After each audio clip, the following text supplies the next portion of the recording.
Hello students, आज की class में हम लोग एनसीईआरटी एक्सरसाइज 1.1 का सॉल्यूशन करने वाले हैं।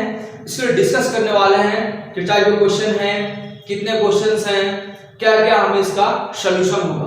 तो स्टार्ट करते हैं क्वेश्चन नंबर 1।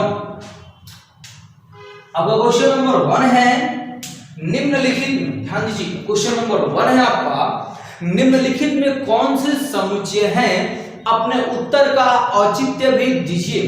तो आपका इसमें जो पहला क्वेश्चन है, इसमें भी 1 में नंबर 1 क्वेश्चन है, जे अक्षर से प्रारंभ होने वाले, ध्यान दीजिएगा, जे अक्षर से प्रारंभ होने वाले वर्ष के सभी महीनों का संग्रह। मैं लिखता हूं इसको, जे अक्षर से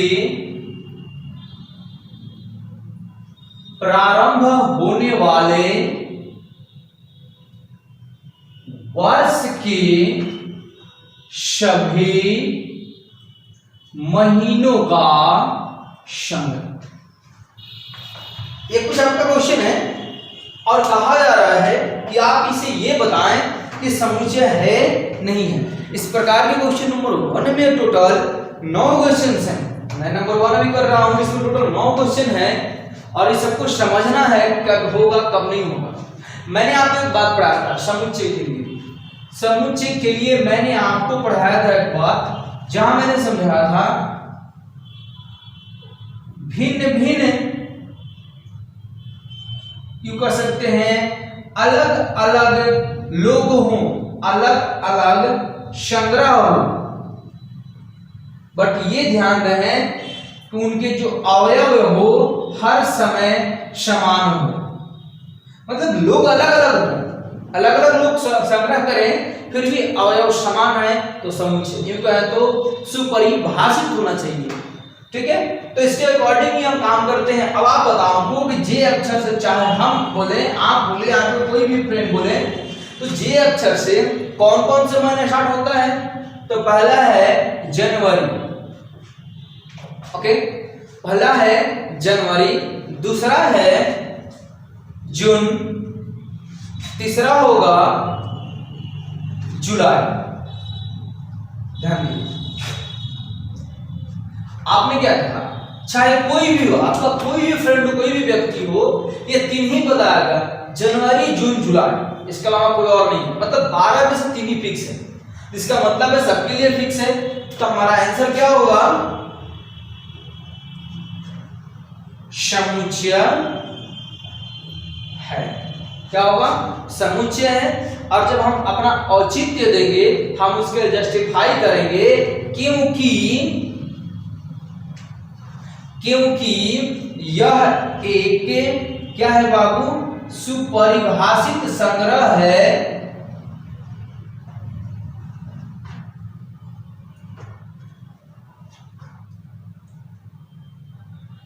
जिसके अवयव सभी, क्या लिख सकते हैं, इसके अवयव समान हैं। क्या है, जितने भी लोग समान है, लेंगे हम, एक मिनट, क्योंकि यह एक सुपरिभाषित संग्रह है और जिसके अवयव जो हैं वो फिक्स है, जिसके अवयव निश्चित है। ध्यान दीजिएगा, अनिश्चित भी होना सही होगा, ये नहीं है अनिश्चित होगा तो नहीं होगा, बट ये ध्यान देना होगा कि परिभाषित तो होना चाहिए। अब ऐसा है कि परिभाषित ही नहीं। अब जैसे क्या है, जिसे हम जानते हो, जिसे हम बता सकते हो, और ये सभी के लिए समान है। तो चलिए अगला काम करते हैं, क्वेश्चन नंबर 2 इसका। हमने अभी 1 नंबर कर लिया, इसमें टोटल 9 क्वेश्चन है। हाँ, इसमें हम लोग को समय देना होगा। अभी जो इसका क्वेश्चन नंबर 2 होगा, वहां का क्वेश्चन आ रहा है, देख लीजिएगा, 2 नंबर में लिखा हुआ है, भारत के 10 सबसे अधिक प्रतिभाशाली लेखकों का संग्रह। भारत के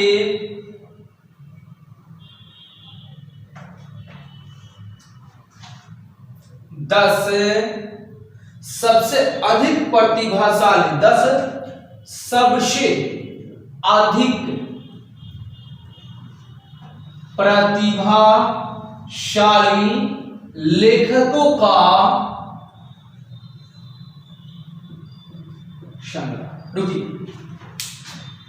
एक बात बताइए, यहां तो ये नहीं कहा गया है ना मैथ के लेखक, फिजिक्स के, केमिस्ट्री के, हिस्ट्री के, ज्योग्राफी के, यानी कोई सब्जेक्ट नहीं क्लियर किया गया है, हिंदी के, संस्कृत, ऐसा कोई सब्जेक्ट नहीं है।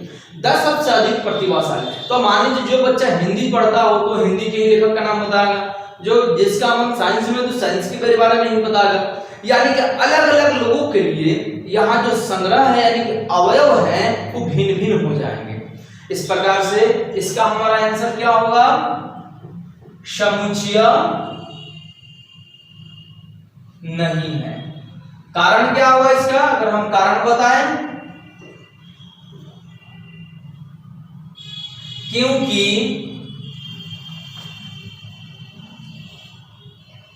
यह एक अपरिभाषित संग्रह है जो भिन्न भिन्न लोगों के लिए, भिन्न भिन्न व्यक्तियों के लिए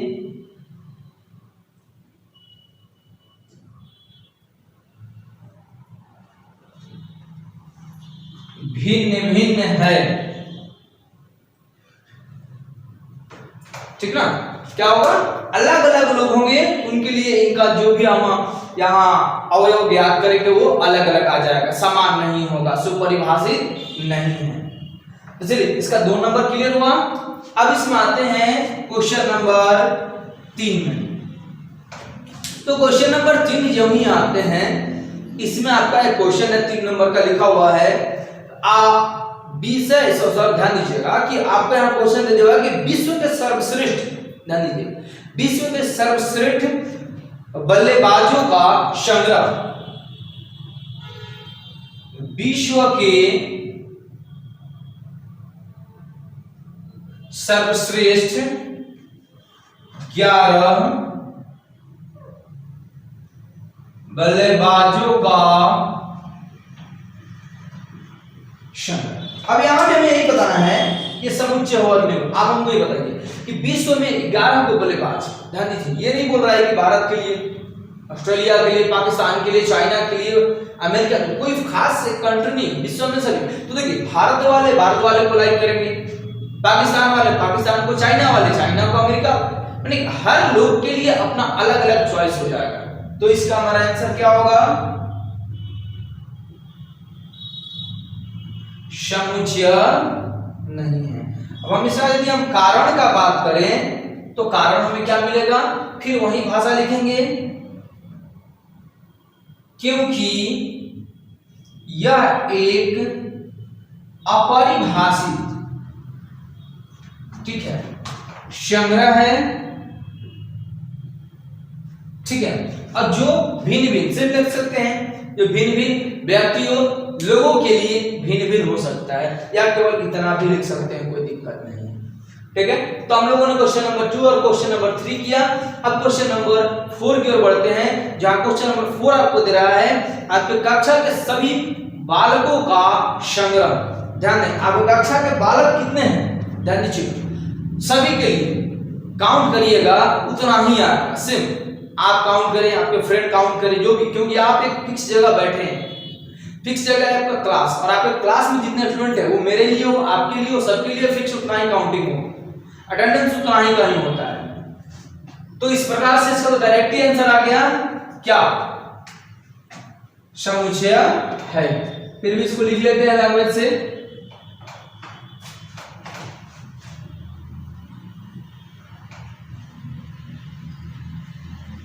तो देखिए, अब हम लोग क्वेश्चन नंबर 4 लेने वाले हैं, जहां क्वेश्चन है आपके कक्षा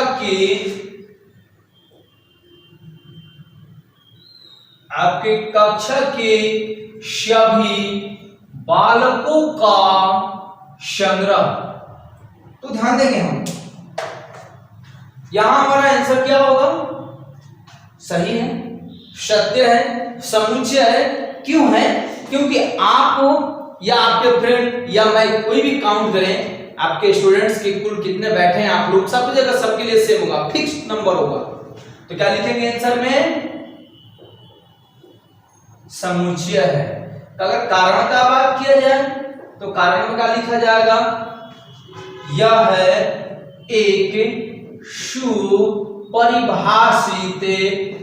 का है संग्रह है जो निश्चित भी है। निश्चित सबके लिए फिक्स। ठीक, चलिए अब क्वेश्चन नंबर हम लोग 5 की ओर आगे बढ़ते हैं। अब 5 नंबर क्वेश्चन आपका क्या है? इसमें देखिए 100 से कम क्वेश्चन है, 100 से कम सभी प्राकृत संख्याओं का संग्रह। 100 से कम सभी प्राकृत संख्याओं का संग्रह। तो देखिए अब यदि हम इसे बनाते हैं तो हमें क्या मिलता है? देखिए इसका आंसर क्या होगा आप बताइए। 100 से कम सभी के लिए, चाहे आप या हम हो, सबके लिए 1 2 3 4 कितना होगा? 99 तक ही होगा। मतलब क्या है? ये फिक्स है, चाहे हम हो आप हो कोई भी व्यक्ति हो। तो इसका आंसर क्या होगा? समुच्चय है। साथ में अगर कारण का बात किया जाए तो कारण तो सामने है ना, यह एक सुपरिभाषित तथा निश्चित अवयवों वाला क्या है बाबू? संग्रह है। क्लियर? अब हम लोग अगले क्वेश्चन की ओर चलते हैं। तब मेरे को लगता है कि आप लोग जस्टिफिकेशन भी कर सकते हैं, काफी इजी है। तो मैं केवल क्वेश्चन और उसका आंसर कर दूं शॉर्ट में ही, और आप लोग बाकी घर पे इसका वर्क करिए। तो चलिए अगला क्वेश्चन होगा हम लोग का 6 नंबर। 6 आपका क्वेश्चन दे रखा है कि लेखक प्रेमचंद द्वारा, आपको लेखक हैं प्रेमचंद, इनके द्वारा लिखित उपन्यासों का संग्रह लिखेंगे हम लोग। लेखक प्रेमचंद द्वारा लिखित उपन्यासों का संग्रह। देखो ध्यान दीजिए, अब एक व्यक्ति विशेष का बात किया जा रहा है। लेखक नाम दे दे, लेखक आया तो फिर दिक्कत होता, लेकिन लेखक का फिक्स नाम प्रेमचंद। अब प्रेमचंद व्यक्ति फिक्स ही ना लिखे होंगे। आपके लिए भी प्रेमचंद की कहानी है, मेरे लिए भी हो, एनीबॉडी जो भी होगा कि प्रेमचंद की कहानी है। यानी क्या है ये? इसका आंसर हम क्या लिखने वाले हैं? समुच्चय है। जस्टिफिकेशन आप लोग कर सकते हैं, यह एक सुपरिभाषित और निश्चित संग्रह है। तो क्लियर? अब चलते हैं इस प्रकार से क्वेश्चन नंबर 7 की ओर बढ़िए।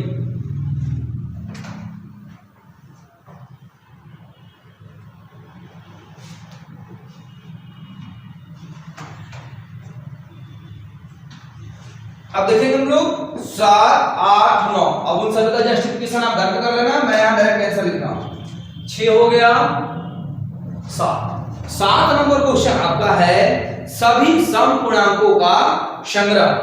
सभी सम पूर्णांकों का, अब ये देखिए ना, चाहे आप हो या मैं हूं, अगर हम लोग सम का बात करेंगे तो आप भी बोलेंगे 2 4 6 8, मतलब सभी के लिए ये दिखाना होगा जो 2 से पूर्णतः विभाजित हो सके। निश्चित फिक्स है, तो ये हमारा आंसर क्या होगा?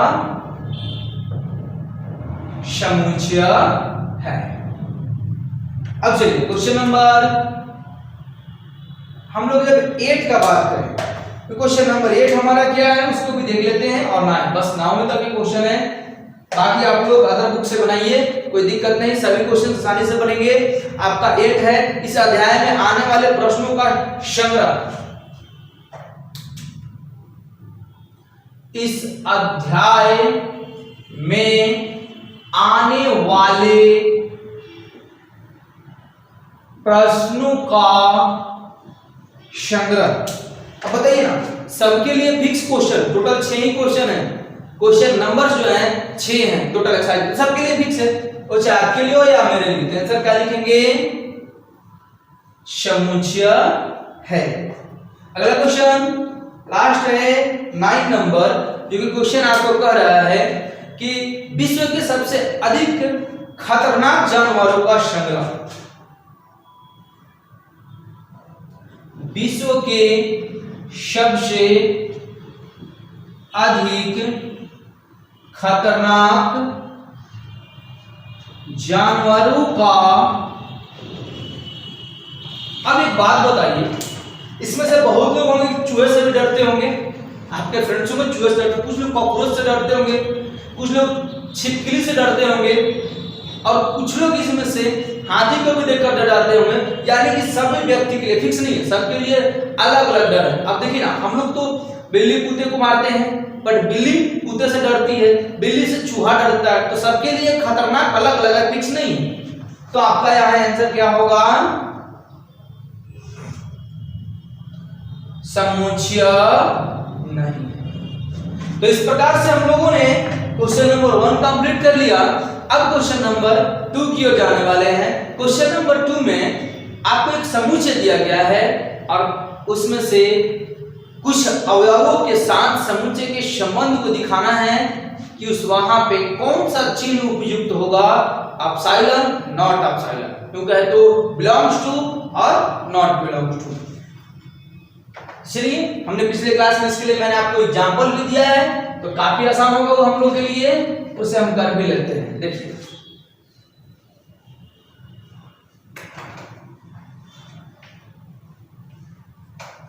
अभी जब हम लोग क्वेश्चन नंबर 2 का बात करने वाले हैं, तो 2 में आपको एक समुच्चय दिया गया है, कुछ ही प्रकार से समुच्चय ए दिया गया है, 1 2 3 4 5 6, 1 2 3 4 5 6, और इसमें आपका क्वेश्चन भी है, क्वेश्चन नंबर 1। क्वेश्चन नंबर 1 है 5 डैश डैश डैश ए, ध्यान दीजिएगा, 5 डैश डैश ए। क्वेश्चन नंबर 2 है 5 के बाद 8 है, 0 है, 8 डैश डैश ए। क्वेश्चन नंबर 3 0 डैश डैश ए। क्वेश्चन नंबर 4, ऐसी करके लगातार क्वेश्चन बढ़ रहा है। 4 में 4 है, फिर 2 है, फिर 10 है, 4 डैश डैश ए, 5 में 2 डैश डैश ए, और साथ में 6 में 10 डैश डैश ए। बस यूं ही बिल्कुल इतना ही है। और अब आपसे क्वेश्चन किया जा रहा है कि आप ये बताइए कि कहां पे हम अपसाइलन और नॉट अपसाइलन यूज करेंगे। तो अभी देखेंगे हम 2 चीजें। आप देखिए, 5 इसमें मिल रहा है, बिल्कुल है, इसका मतलब क्या होगा? अपसाइलन। 8 है, नहीं है, इसका मतलब यहाँ क्या होगा? Not epsilon. 0 भी है, नहीं है 0, बिल्कुल, तो क्या आंसर होगा? Not epsilon. 4 है, यस 4 तो है, अब 4 है तो अपसाइलन। वहीं 2 है, बिल्कुल है, तो अपसाइलन। 10 बिल्कुल नहीं है, जब है ही नहीं तो चिन्ह क्या होगा आपका? Not epsilon. तो इजी है, मैंने आपको पिछली क्लास में इसके बारे में पढ़ाया था, एग्जांपल भी किया था, देखिए कितना आसान है। बाकी और भी पब्लिक से आप वर्क करिए, और भी इजी क्वेश्चंस बनेंगे, बेहतर बनेंगे, आपकी थ्योरी काफी कंप्लीट किया गया है, बनाए, कोई भी क्वेश्चन फंसने वाला नहीं है। तो चलिए, इस प्रकार से हम लोगों ने क्वेश्चन नंबर 2 भी फिनिश कर लिया। अब हम लोग बढ़ रहे हैं क्वेश्चन नंबर 3 की ओर, और ये क्वेश्चन नंबर 3 जो है ये कह रहा है कि आप इसको रोस्टर रूप बदलिए। निम्नलिखित में कुछ क्वेश्चंस हैं, आपको क्वेश्चन दिए गए हैं, टोटल 6 क्वेश्चन हैं, आपको उन्हें रोस्टर रूप में बदलना है। तो चलिए अब बदल देते हैं रोस्टर रूप में। आइए,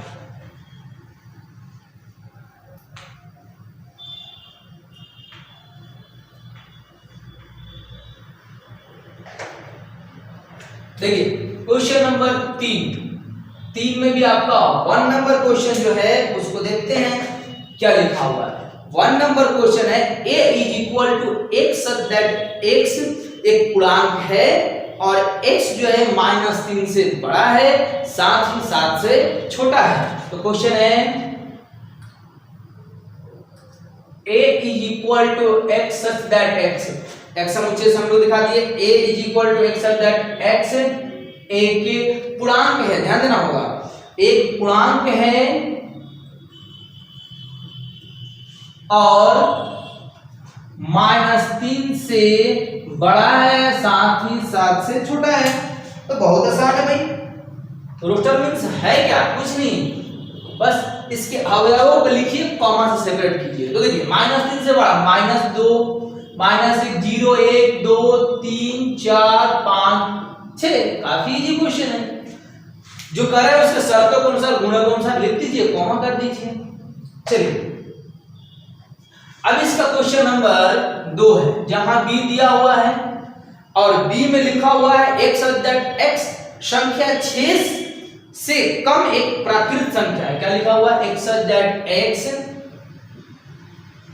एक्स दैट एक्स, ध्यान रखिए एक्स दैट एक्स जो है संख्या 6 से कम एक प्राकृत संख्या है। अब एक बात पर ध्यान दीजिए, 6 से कम प्राकृत संख्या बताइए ना, बहुत इजी है।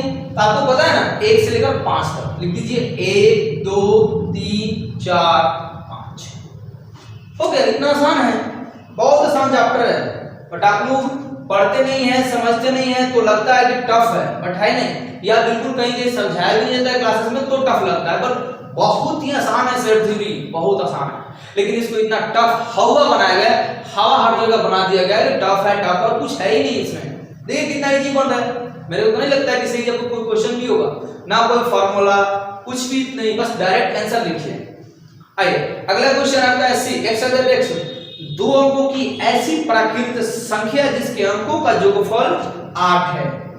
एक्स दैट एक्स, दो अंकों की एक संख्या, ध्यान दीजिएगा, दो अंकों की ऐसी प्राकृत संख्या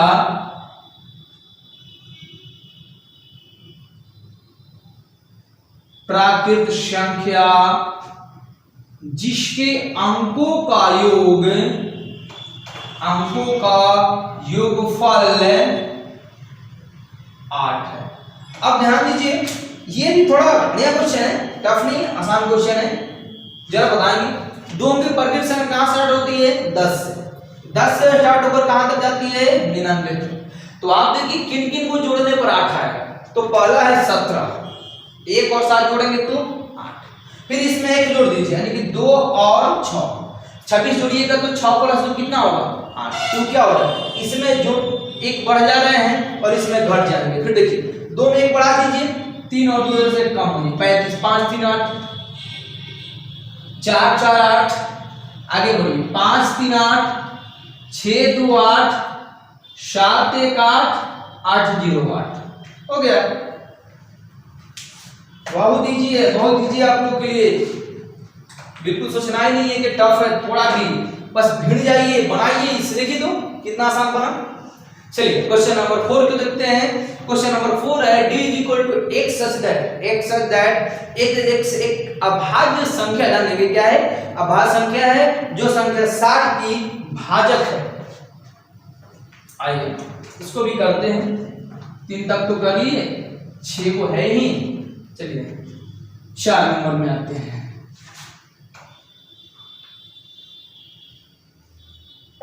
तो देखिए 4 नंबर में क्वेश्चन जो दिया है, ये दी है एक सच दैट एक्स, एक क्या बोल रहा है? एक सच दैट एक्स एक अभाज्य संख्या है, एक अभाज्य संख्या है जो संख्या 60 का भाजक माने पूर्णतः विभाजित करने वाला। तो भी आसान है, आप बताएं तो 60 को कौन कौन अभाज्य संख्या विभाजित कर सकता है? 2 3 5, और कोई नहीं विभाजित कर सकता है, बस इतना ही। 2 से भी कट जाएगा, 3 से भी कट जाएगा और 5 से भी कट जाएगा, बिल्कुल आसान है। तो चलिए अगला क्वेश्चन नंबर हम लोग 5 की ओर आते हैं। 5 नंबर जो क्वेश्चन है, यहाँ ई नंबर इसको दिया गया है और इसको ही प्रकार से दिया गया है ट्रिग्नोमेट्रिक, ट्रिग्नोमेट्री शब्द के सभी अक्षरों का समुच्चय। ट्रिगोनोमेट्री।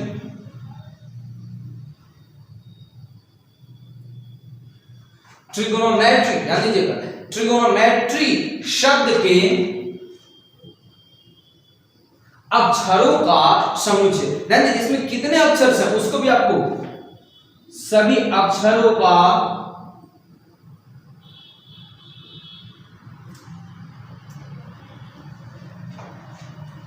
रुकिए, जब भी किसी पार्टिकुलर वर्ड का बात हो जाए, शब्द का बात हो जाए, तो देखिए अब क्या है, इसमें तो सब कैपिटल लेटर ऑलरेडी लिखा गया है, इसको तो स्मॉल कर ले सकते हैं, लेकिन हाँ कह रहे हैं कि सब तो अक्षर का, अक्षर तो दो बार नहीं, केवल एक बार ही, रिपीट नहीं होना चाहिए, केवल एक बार लिखिएगा। T R I G O N, देखिए फिर ओ दोबारा आया नहीं लिखेंगे, एम, ठीक है, ई ये भी चलेगा, आगे टी है पहले से नहीं लिखेंगे, आर भी है पहले से नहीं लिखेंगे, वाई है ना, सब कुछ नहीं करना है, बस एक बार ही लिखना है, संग्रह हमेशा एक बार होता है, दो बार संग्रह नहीं कर सकते हैं। और लास्ट आपका इसका है 6 नंबर एफ, ये भी कुछ दिया हुआ है, जैसे कोई बेटर शब्द दे रखा है, बेटर शब्द, बेटर शब्द के सभी अक्षरों का समुच्चय। तो देखिए ये जो आपका बेटर शब्द है इसको लिख लेते हैं, एफ को लिए, तो ध्यान देंगे इसमें भी वही काम होगा, बी ई, एक बार केवल डी, ई भी है और आर, हो गया, बहुत सिंपल। इस प्रकार से हम लोगों ने क्वेश्चन नंबर 3 को भी कर लिया। अब आते हैं क्वेश्चन नंबर 4 में। तो ध्यान दीजिए क्वेश्चन नंबर जो 4 है वो क्वेश्चन कर रहा है निम्नलिखित समुच्चयों को समुच्चय निर्माण रूप में लिखे, अर्थात सेट बिल्डर फॉर्म में लिखें। इसमें टोटल आपको 5 क्वेश्चन हैं, तो चलिए इसे भी कर लेते हैं 5 क्वेश्चन को, क्या दिक्कत है, हो जाएगा, बिल्कुल घबराना नहीं आप लोग को, आराम से बनाइए, मैंने सारे थ्योरी दे रखे हैं, मैंने उसको ही बताया है, ये भी बताया था मैंने कैसे आप लिखेंगे, इसको मैं बताया था। चलिए आगे आते हैं, उसको हम लोग फिर यही भाषा में कैसे लिखेंगे, तो ध्यान देंगे क्वेश्चन नंबर 4 में क्वेश्चन नंबर 1 देखना होगा।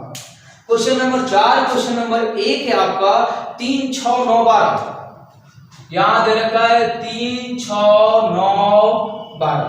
अब यदि हमें इसका समुच्चय निर्माण रूप लिखना है तो हल में हमारा आंसर क्या होगा, तो देखिए हमको एक चर राशि लेंगे, हमने x ले लिया, x सच दैट x, अब आप गुण देखिए 3 6 9 12, ये 3 के गुणज है, प्राकृत संख्या है ना, या धन पूर्णांक कह सकते हैं, है ना, या 3 गुणा n कह सकते हैं, बहुत प्रकार से लिख सकते हैं। तो क्या लिखेंगे, x सच दैट x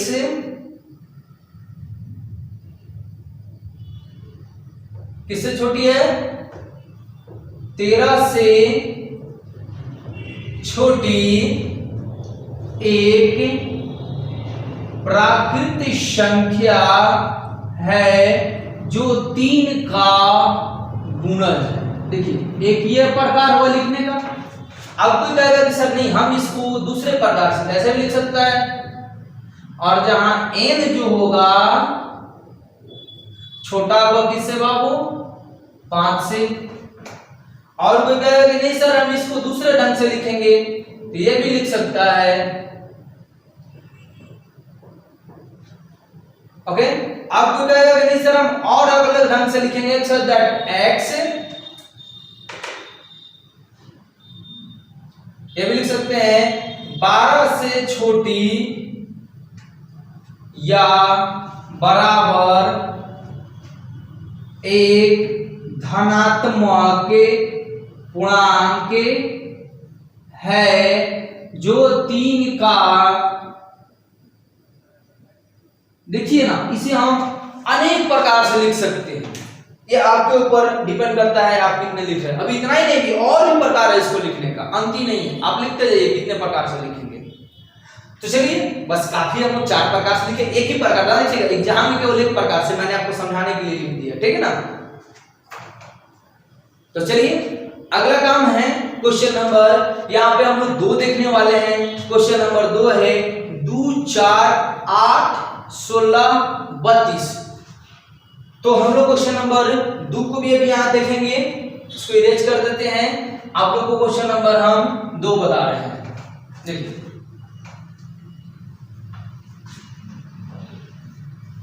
काफी आसान चैप्टर है, बस आप लोग बनाइए, भागिए नहीं चैप्टर से। क्वेश्चन नंबर 2 है आपके लिए 2 4 8 16 32।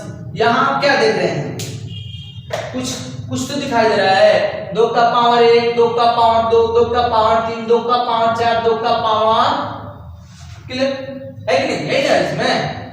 तो यूं कह सकते हैं क्या, 2 के पावर n, सिंपल। तो क्या लिखेंगे हम हल में, एक such that x is equal 2 के पावर a, जहां n क्या होगा, 5 से छोटा बराबर होगा। और कोई चाहेगा कि नहीं सर हम अलग मेथड से लिखें, 2 का पावर n, जहां n छोटा होगा, वो तो क्या दो मेथड से लिख सकते हैं, क्लियर? तो चलिए अब क्वेश्चन नंबर 3 की ओर बढ़ जाते हैं। इसमें आपको कुछ अंक दिए गए हैं 5 25 125 625। ये तो बिल्कुल आप लोग लिख सकते हैं सेम क्वेश्चन। देखिए यहाँ है 5 का पावर 1, 5 का पावर 2, 5 का पावर 3, 5 का पावर 4, फिर वही बात 5 का पावर है, सेम यही क्वेश्चन। तो आप लोग इसका हल इजीली कर सकते हैं। क्या, एक such that x is equal to 5 के पावर n, जहां n less than equal to 4। इसको नहीं लिखना है, ये मैंने आपको समझाने के लिए लिखा है, ठीक है ना? तो आप लोगों ने देखा हम लोग क्वेश्चन नंबर 2, क्वेश्चन नंबर 3 भी कर लिए, क्वेश्चन नंबर 4 और क्वेश्चन नंबर 5 को देखना है। बस 2 ही क्वेश्चन और बचे हैं इसके।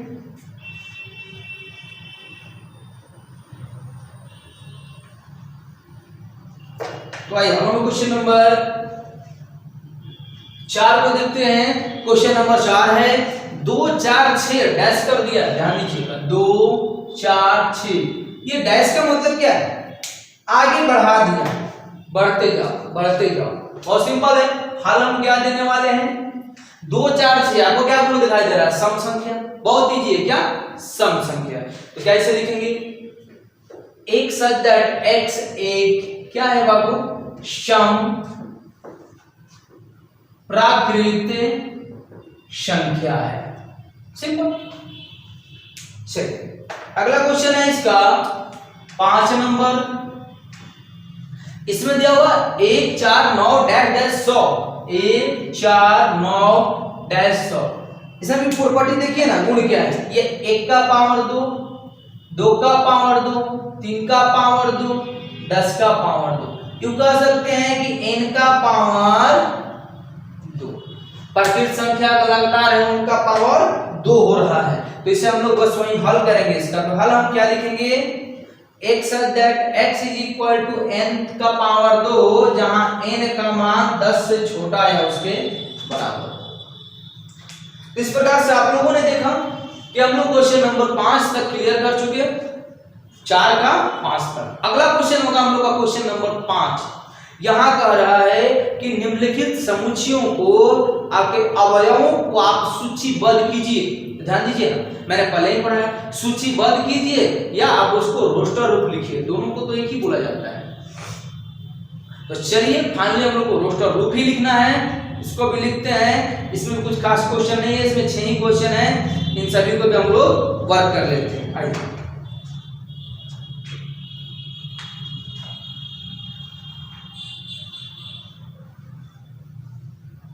तो देखिए इसमें क्वेश्चन नंबर 5 का पहला क्वेश्चन आपका क्या है, क्वेश्चन नंबर 5 का पहला क्वेश्चन है ए, एक सच दैट x एक विषम प्राकृत संख्या है। क्या लिया, एक सच दैट x एक विषम प्राकृत संख्या। ओके, तो इसका आपको सूचीबद्ध करना है, बहुत आसान है। हल देखिए, विषम भी हो प्राकृत भी हो। तो सिंपल है, हम लिख सकते हैं 1 3 5 7, कितना लिखेंगे डैश कर देंगे, सिंपल एकदम। अगला इसका क्वेश्चन नंबर 2। क्वेश्चन नंबर 2 लिखा हुआ है कि x दैट x एक पूर्णांक है, साथ ही x का जो मान है -1/2 से बड़ा है और 9/2 से छोटा है। यहां भी दिया हुआ है b करके, x दैट x एक पूर्णांक है तथा ये जो आपका x का वैल्यू है -1/2 से बड़ा है और 9/2 से छोटा है। आसान है ना, देखिए -1/2 के मतलब -0.5, 9/2 के मतलब 4.5। अब देखिए 0.5 से आगे बढ़िए, पूर्णांक कौन सा आता है आपका, तो यहां आपका पूर्णांक आएगा 0 1 2 3, हार्डली 4 दगे को 4.5 से छोटा ही रखना है ना, आसान एकदम इजी है। चलिए क्वेश्चन नंबर 3 की ओर बढ़ जाएं। यहां हम लोग को c दिया हुआ है, c में क्या है, x सच दैट x एक पूर्णांक है, साथ ही x स्क्वायर का जो मान है, पूर्णांक है और साथ ही जो यहाँ x स्क्वायर का जो मान आना चाहिए क्या है, लेस देन इक्वल टू 4, यानी x स्क्वायर के जितने भी वैल्यू होने चाहिए वो आपका वैल्यू क्या होगा, 4 से छोटा या बराबर होगा। तो इसको भी सॉल्व करते हैं, यह वाला निकालेंगे इसका हम लोग।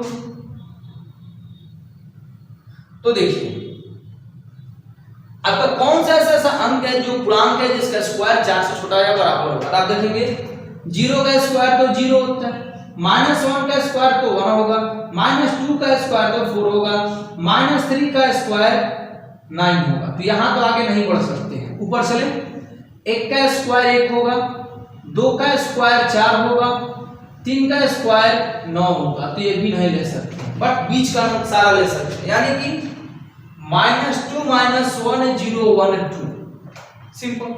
ये जितनी भी संख्याएं हैं इनका वर्ग जो है 4 के बराबर या 4 से छोटा है। तो चलिए इस प्रकार से हम लोगों ने क्वेश्चन नंबर 3 तक कर लिया। अब क्वेश्चन नंबर 4 को देखना है। क्वेश्चन नंबर 4 5 6 और 3 ही क्वेश्चन है इसमें, उसको देख लेते हैं।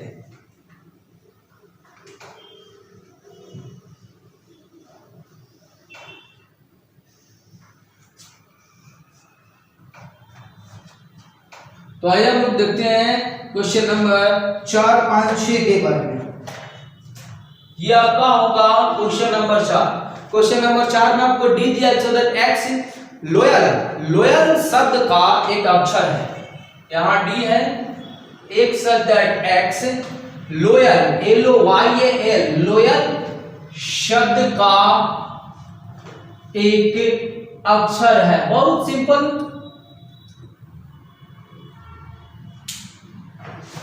तो इसको हल कर लेते हैं।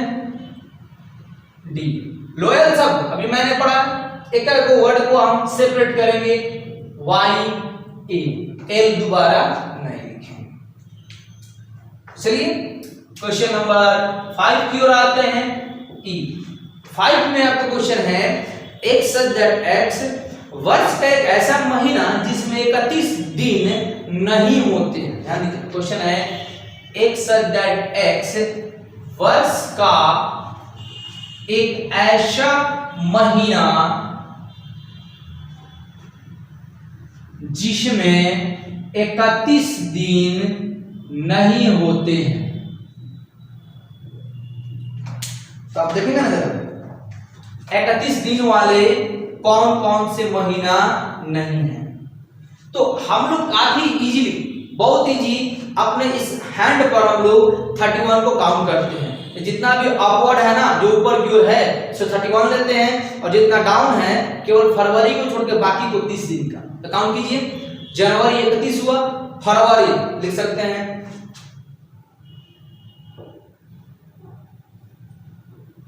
ओके फरवरी हो गया, फरवरी। मार्च नहीं होगा बट अप्रैल होगा, हो गया।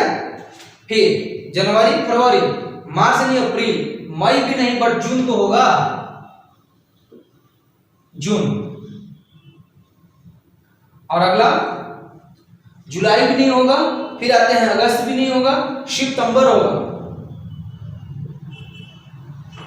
अगस्त सितंबर, अक्टूबर नहीं होगा, नवंबर होगा और दिसंबर नहीं होगा। ओके, काउंट करें फिर से। जनवरी छोड़ दीजिए, फरवरी मैंने लिखा, फिर मार्च छोड़ दीजिए, अप्रैल लिखिए, है ना, इसके बाद मई छोड़ दीजिए, जून लिखिए, जुलाई और अगस्त दोनों छोड़ दीजिए, 31 का होगा, एंड सितंबर, ये आपका सितंबर होगा 30 का, फिर यहाँ पे अक्टूबर 31 होगा, ये नहीं होगा, और फाइनली नवंबर 30 होगा और दिसंबर 31 हो जाएगा। इस प्रकार से हम लोग 5 नंबर क्वेश्चन भी कर चुके हैं। अब 6 नंबर क्वेश्चन एफ दे रखा है, और एफ दिया इस प्रकार से, एक शब्द दैट एक्स अंग्रेजी वर्णमाला का एक व्यंजन है जो के से पहले आता है। एक शब्द दैट एक्स अंग्रेजी वर्णमाला का एक व्यंजन है जो, ध्यान दीजिएगा, व्यंजन भी है साथ में एक शर्त भी है, के से पहले आता है। अब देखिए ना, के से पहले आने वाले व्यंजन को ही केवल लिखना है हमें, बाकी कुछ और नहीं होना चाहिए। तो हल करते हैं। तो ए स्वर होता है, नहीं होगा, बी होगा, सी होगा, डी होगा, ये नहीं होगा, एफ होगा, जी होगा, एच होगा, आई भी नहीं होगा, जे होगा, और कुछ नहीं, बस इतना है। ए ई आई 3 को नहीं होगा। तो इस प्रकार से आप लोगों ने देखा कि क्वेश्चन नंबर 5 भी हम लोग अब क्लियर कर चुके हैं। अब एक लास्ट क्वेश्चन है आपका, क्वेश्चन नंबर 6, जो कि मिलान करना है, यानी कि कुछ उसके रोस्टर हैं और कुछ उसके आपको समुच्चय निर्माण रूप है, उनसे मिलान करा देना है। तो चलिए उन दोनों को हम यहाँ लिख लेते हैं और फाइनली उसे मिला दिया जाएगा। देखिए ना, काफी आसान चैप्टर था, बहुत बेहतर निकला, कोई दिक्कत नहीं, कहीं भी कोई दिक्कत होने वाला नहीं।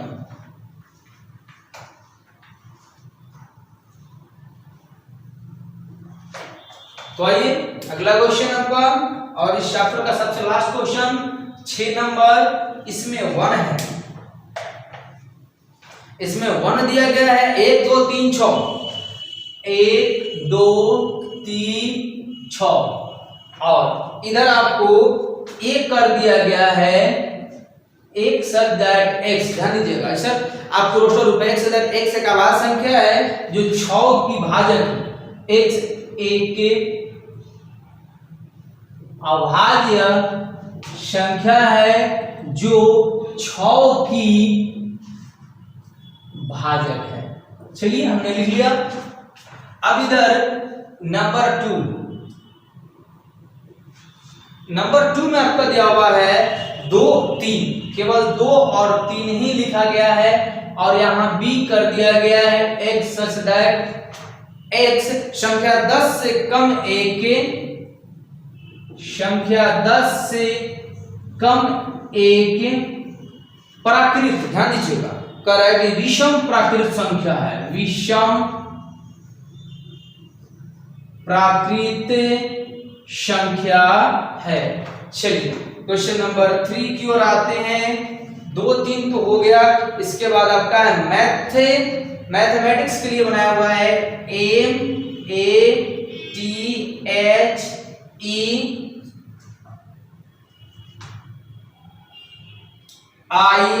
MATHEICS, और इधर आपका सी नंबर है।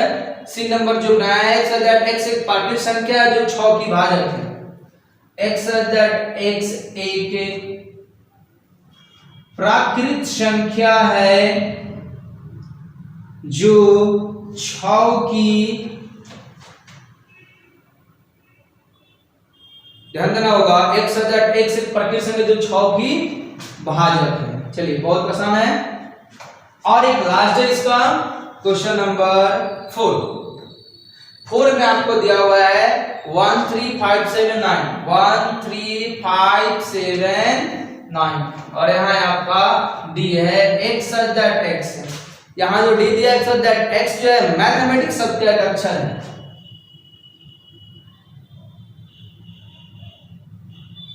मैथमेटिक्स शब्द का एक अक्षर है। आपको जो क्वेश्चन है, मैथमेटिक्स शब्द का अक्षर है, इसे आपको मिलान कराना है। चलिए मिलान करा देते हैं, आपका आंसर हो जाएगा। देखिए 1 2 3 6, 1 2 3 6 ये प्राकृत संख्या है, प्राकृत है और भाजक है किसके? 6 के। सिंपल है, मिलेगा करके इसको। अगला 2 3 अभाज्य है और ये 6 को भाजित कर सकते हैं। ये देखिए मैथमेटिक्स के साथ आप देख रहे हैं कि मैथमेटिक्स कहाँ है, और ये आपका 1 3 5 7 9 सभी के सभी विषम है, यानी कि ये जाकर के आपका यहाँ मिल जाएगा। बहुत आसान। इस प्रकार से आप लोग का एक्सरसाइज 1.1 समाप्त हुआ। अगले क्लास में हम लोग नेक्स्ट थ्योरी का डिस्कस करेंगे।